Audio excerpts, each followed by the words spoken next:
Vaciles, insultos e ameazas. A metade dos docentes denunciou algunha agresión no último ano.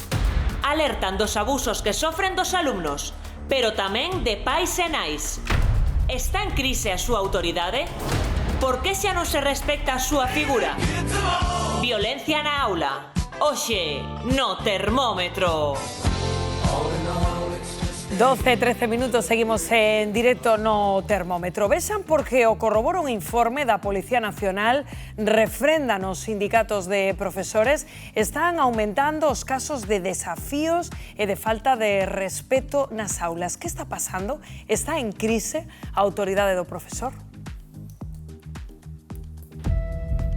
Insultos, ameazas e, nos casos máis graves, agresións. É a realidade a que se enfrontan hoxe en día os profesores dos institutos galegos. Cando chegan á aula, teñen que verse as caras con alumnos que non respectan a autoridade do docente e que tratan de reventar a clase co seu mal comportamento. É a tendencia que constatan dende a Policía Nacional no seu traballo diario cos centros educativos. Nas redes sociais é onde máis se dan este tipo de agresións. Hai rapaces que din auténticas barbaridades protexidos tras a pantalla, pero cara a cara tamén hai alumnos violentos. Expresións como "es un inútil" ou "non sabes dar clase" son algunhas das máis suaves que reciben os profesionais da educación. As agresións chegan ata os empurróns e cuspirlle, e as situacións de máis tensión suceden cando lles confiscan o móvil na clase. De feito, é común que algunhas destas insubordinacións rocen o delito sen sabelo, como cando suplantan a identidade de outras persoas nas redes. Moitos profesores están xa fartos desta situación, porque habitualmente dan con pais que protexen os seus fillos a toda costa, por moi rexeitable que sexa o seu comportamento. E a situación estalles pasando factura. Moitos deles teñen medo, desgana ou directamente perden a vocación. Os que pagan os pratos rotos son os alumnos que só van á clase para aprender. Bueno, pois os datos da Policía Nacional están aí, nese informe. Óscar Cruz, que din os docentes? Un caso moi preocupante, compañeiros, é que aumenta efectivamente o acoso escolar, pero cara aos profesores. Os alumnos e os pais cada vez acosan un pouquiño máis os profesores. Estamos aquí con Julio, vicepresidente de AMPE e defensor do profesorado. Julio, por que aumenta este acoso? Eu creo fundamentalmente que o tema, sobre todo que as familias, porque o tema do alumnado é algo que existiu sempre, temos que ter en conta que, bueno, a etapa da ESO xa corresponde a unhas idades nas que evolutivamente son épocas de rebeldía, adolescencia, todos pasamos por ela, sabemos o que é, preocúpanos máis o tema dos pais. E, bueno, a que se pode deber? Pois, quizáis, ahora mismo, o que son os pais e as nais están máis informados de cales son os procedimentos que poden utilizar a hora de facer reclamacións, o cal é positivo, para eso se fai tamén. O que acontece que moitas veces pois se levan a situacións que non son todo constructivas que deberían ser. Claro, entendo que elevan o tono, que moitas veces aparecen en momentos de tensión, como pode ser momentos de avaliacións, aí é cando elevan o tono e poden chegar incluso a ameazas. Sí, efectivamente, nos temos constatado situacións dese tipo. É o que estás comentando, son momentos de tensión, estamos falando ademais dun tema que para todos nós como pais e como nais é importante, que é a educación dos nosos fillos e das nosas fillas, e é normal que se produzcan pois conflitos, pero nós o que queremos facer fincapé, e sobre todo as familias, é que o conflito é algo positivo se se fai dunha maneira constructiva. O que non é de recibo é que cheguemos a un centro como un elefante nunha cacharrería pretendendo defender ao 100% a atitude dos nosos fillos sin saber realmente o que acontece no día a día cun profesional, que ademais é un profesional do ensino. É que moitas veces entendemos que defender os nosos fillos é poñernos así como unha exhalación, pero non ten moito que ver. Hai moitos profesores que denuncian casos por aquí en Lugo. En Lugo e no resto de Galicia. Son casos, o que estábamos falando, o tema vai en aumento e cando falamos de acoso podemos recoller situacións desde o momento no que se produce unha situación desagradable nunha titoría porque hai malas palabras e xestos e cuestións dese tipo, hasta cuestións de falar mal dun docente nas redes, no pobo, sobre todo en vilas pequenas eso afecta porque se coñece todo o mundo. Afecta moito, compañeiros, así que xa vedes, acoso xa non só presencial, tamén digital, amigos, e isto é un problema que temos que solucionar entre todos, pero sobre todo entre pais e profesores. Hai que poñerse de acordo, amigos. Despedimos conexión desde Lugo.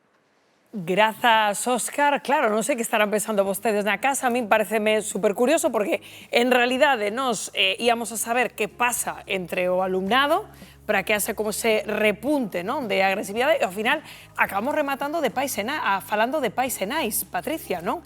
Que é o que pon o acento ese profesor, deixádenos traballar. A ver, é un problema moi complexo, moi grave e de difícil solución polo contexto no que vivimos. Eu parto dunha premisa que non debemos esquecer, é que nunca na historia da humanidade pasáramos menos tempo cos nosos fillos do que pasamos agora.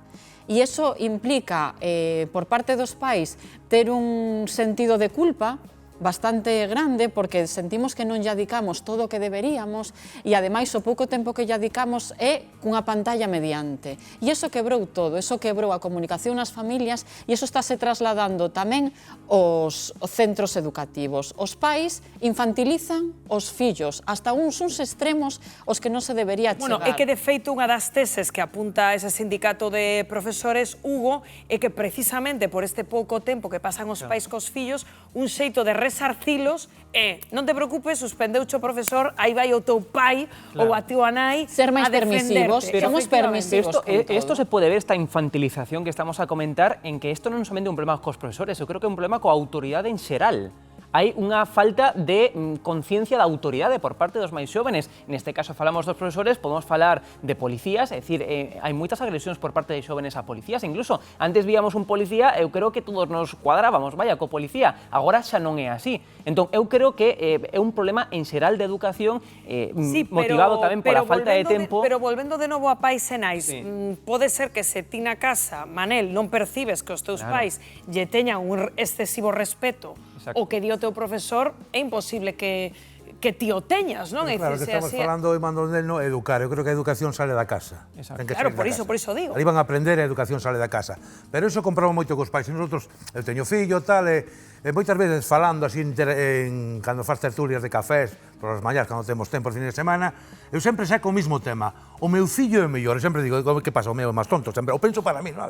Porque sempre o meu fillo é mellor, o meu fillo tal. E non sabemos realmente o que fan os fillos cando salen da casa. Eu vexo, además teño a profesora na casa e sei o que pasa cos pais. E polos WhatsApps, e por historias. É unha cousa moi importante que dicía Hugo, o respeto. E que che contan as túas fontes, Manel? Que me contan as miñas fontes? Bueno, eu nas podo contar, vamos a deixar aquí, porque a verdad, os pais sois un agobio, é dicir, refrendan a teoría sucesiva. Son un claro, agobio. Tamén me chama atención, Santón, que digo, volvendo a isto, é dicir, ti vas ao médico ou vas a consultar un abogado, diche que tes que seguir unha determinada liña, e ti o crees. É dicir, por que os pais, cando un profesor lles di que teñen que facer algo determinado co seu fillo, deciden, como estaban dicindo aí, non é que ahora teñen moita información, deciden tirar por outro lado. Bueno, a veces por lo que estaba desfalando antes, non, da infantilización dos nenos, as nenas, e porque...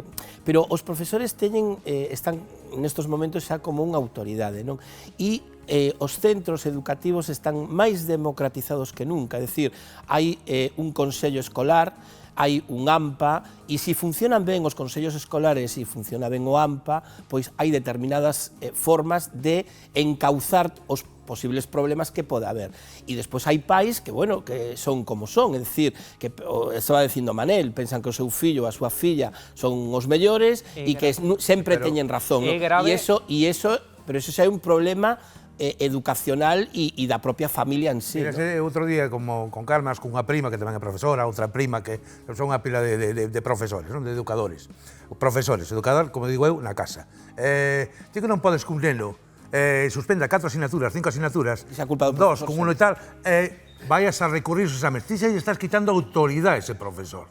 Pero ti como vas a recurrir se te suspende 4 ou 5 e vas a recurrir todos os exámenes? El peor es el profesor. Mi hijo aprende, pero non enseña el profesor. Ti ya estás faltando autoridade a un profesor. Pero a ver, non recurrir é un dereito que ten calquera alumno. Que ti antes o apuntabas, que era educar na frustración. Claro, é que non que a base desta vida, é dicir, que dos fracasos apréndese, o sea, que hai que educalos quizáis enlazando con as pantallas que dicías, ¿no? Que hoxe cas pantallas, quero comida, pides comida, o sea, todo é moi inmediato, non? Educar, pois, en que suspendes, tes que estudiar, non? Vale, pero vamos a ver, non podemos dirixir isto a vamos a culpabilizar os pais porque os pais somos o foco de todo o problema. Eso tampouco é xusto, porque somos unha xeración de pais que somos os primeiros que estamos educando neste contexto. E este contexto é moi complicado para educar e non é tan fácil facelo. Estánse cometendo erros, pero temos que mirar máis aló, porque nós mesmos tamén cambiamos a nosa forma de actuar e os nosos fillos actúan como nos ven actuar a nós. Sobre todo tamén a parte digital, o acoso digital que estamos a falar. Digital é fundamental. Moitos padres que non, tamén pola xeración, non sabe tanto de tecnoloxía como o seu fillo. É moi difícil tamén controlar ou vixiar o que fai o seu fillo nas pantallas a nivel digital, porque non controlan. Eso tamén é un problema. Os pais tamén... Mira, cando pero neste debate da agresividade das aulas, que máis dá non controlar? Pero as pantallas eran agresivas. Decían, a maioría dos nenos, cando máis agresivos se poñen, é cando lle retiran o móvil. E que hai iniciativas en colexios galegos de non podedes traer o móvil á clase. E comprobouse que os niveles de pelesas, agresividade e tal, disminuíron. As pantallas de verdade non son para nada inocuas. E que se sinten con esa liberdade a nivel digital.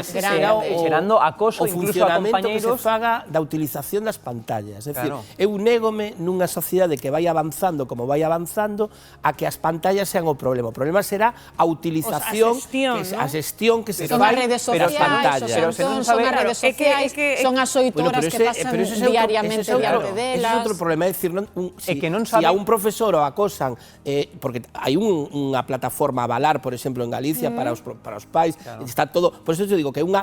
Pero non é para os nenos, é para os pais. Están super democratizados. Entonces, si un pai ou un profesor é atacado nunha rede social, ese é outro tema, porque eso tamén é un delito. Non, pero que forma parte dese acoso que denuncian. Pero engado, poño unha cousa máis por riba da mesa que antes xa apuntábamos. Dicíamos que unha das cousas que subsace aquí é que cada vez é máis difícil pasar tempo de calidade cos cativos e cativas porque os pais teñen que facer auténticos malabarismos. Por exemplo, agora no